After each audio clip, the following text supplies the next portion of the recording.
Hi guys, I have another Roberta de Camerino added to my collection. This is actually my third Roberta de Camerino piece, and I am very excited to show you this piece. As you all know, Roberta Camerino is an Italian fashion vintage brand which this day still produces and makes handbags, but they are not as legendary, of course, as the vintage pieces. And you can actually find them online, especially on eBay, especially the Japanese sellers. They have very unique pieces from this brand. You can also find them on Etsy, Trade-C, Poshmark, and other secondary luxury retail online. Okay, so this is actually what I would say the Roberto Camerino signature handbag, which is like a satchel type handheld carried bag, which is really long and with a very unique closure or hardware. So that is actually her signature. So if you see a handbag shaped this way, you would know exactly, oh, that is a Roberta piece. I could spot it from a mile away, even when I'm just looking at it online. So this is their most popular design. Okay, so this is basically a handheld bag. I tried carrying it as a shoulder bag, but it won't fit. I am petite. I'm 5'2", and I'm not so big. I'm not so skinny either, but still it won't fit. So you can only carry this one way. Actually, two way. You could put it in the crook of your arm, of course, and you could handheld carry it. And this is ideally carried handheld, guys, or you will lose its elegance, and it has to be carried handheld. You would look really classy, and it's a classic type of handbag at the same time. So the hardware is gold, but now it has turned to brass. But it adds character to the bag.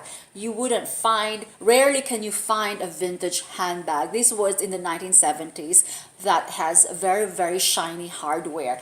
I thought of replating it, but I think it's better to leave it that way because it shows the age, the real age of the bag. And besides, there are other items that we would like to make it look so vintage, right?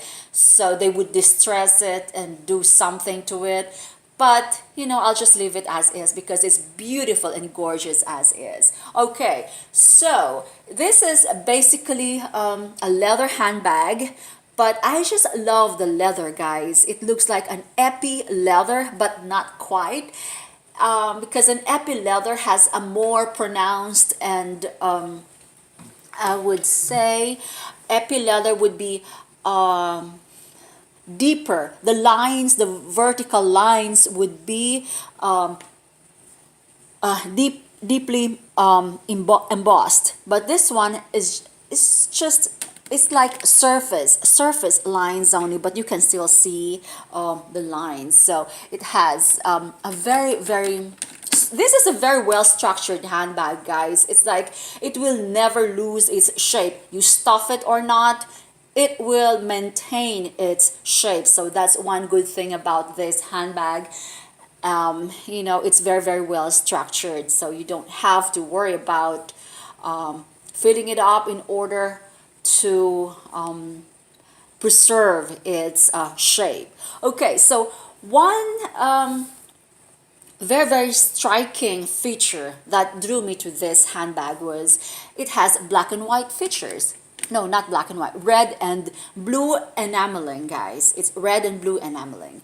Okay, so this part here in front is enameling all the way here to the closure, to the side of the bag.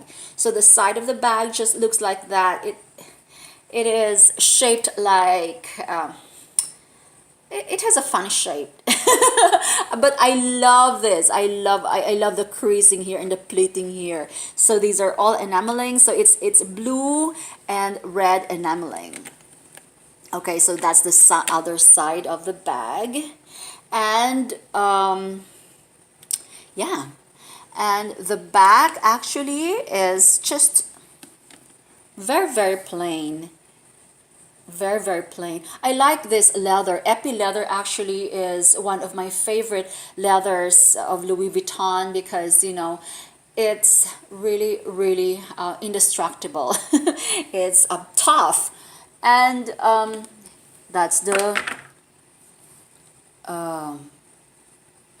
it has four, no, it has six very tiny. I was wondering why it's so tiny though, because that would not totally support everything, but I think it's just to you know, connect the base to the sides of the bag. So I think these studs were not meant for protection. I was wondering if my other Roberta di Camerino, oh, my other Roberta di Camerino didn't come with a bottom base either. Okay, so I have noticed that Roberta di Camerino handbags are very tricky to open, but you just have to get the hang of it. Sometimes I turn it right, I turn it left, I move everything, because your initial you know, what you would do first is of course open it like this, but of course it won't budge. I'm like, I was wondering if they actually came in with the original locks,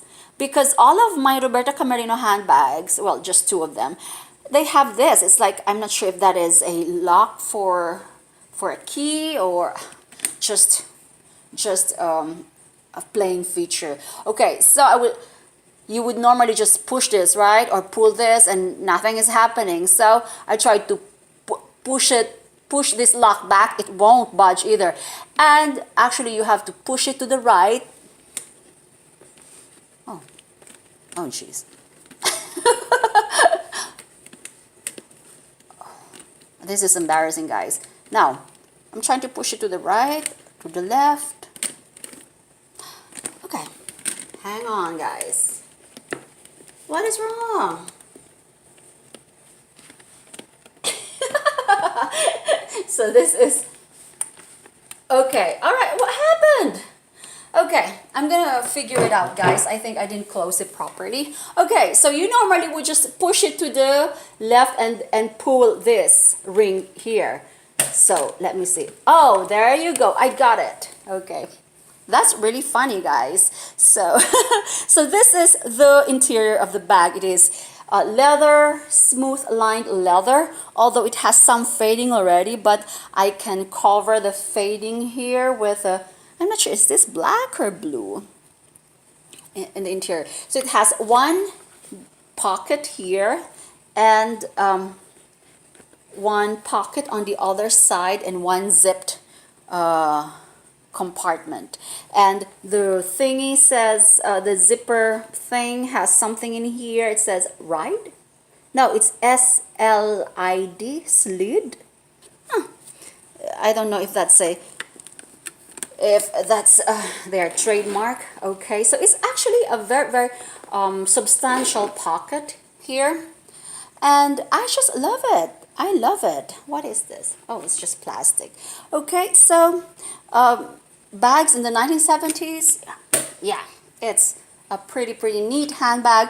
And mind you guys, I just feel so elegant every time I wear my vintage bags. In fact, I've worn this like 3 days in a row now. This is my other Roberta di Camerino handbag that I have shown you the other day. I wore it to church, I've worn it to the grocery store, to the mall, and everywhere else, and I just love it. it does fit a lot, and it actually fits my water bottle, my 8 ounce, no, my 4 ounces only, but this one will definitely fit my 8 ounce. And I was surprised it could hold a lot. And I just love this because it has an anti-theft feature. It's so hard to open. So guys, I love this, but I just had this the handles repaired when I got this. The thing was sticking out, so I just got this from the repair shop, and they did a good job. So finally, I won't be seeing that frame here. The plastic frame that holds its shape was pushed all the way here when I bought this bag. And I think I must have paid like 20 bucks for them to insert it all the way in, but they had to open this though and sew it again. But they did a pretty good job, guys. So I'm loving these pieces from Roberta di Camerino. So I have another one, it's in red, but I hope my collection will grow because I just love these handbags. I've seen some Roberta di Camerino handbags. I think some of them are also made in China. Those are the present, the modern ones. So I'm not sure if it's the same company though, because the prices are they're only $100 to $200. The ones that I see that has a big R at the handle and it's a very big satchel. I want one of those, guys, but I heard that some of them are made in China, so I'm like, okay, no. So I think I will stick to these classic pieces. I was wondering what happened here. Okay, let me try again. Okay, I gotcha. Okay, so you just have to turn it to the right. Sometimes, you just have to get the hang of it. Sometimes I push the lock to the left, and I think it's to the right. Okay, so it just takes practice, guys. Okay, bye.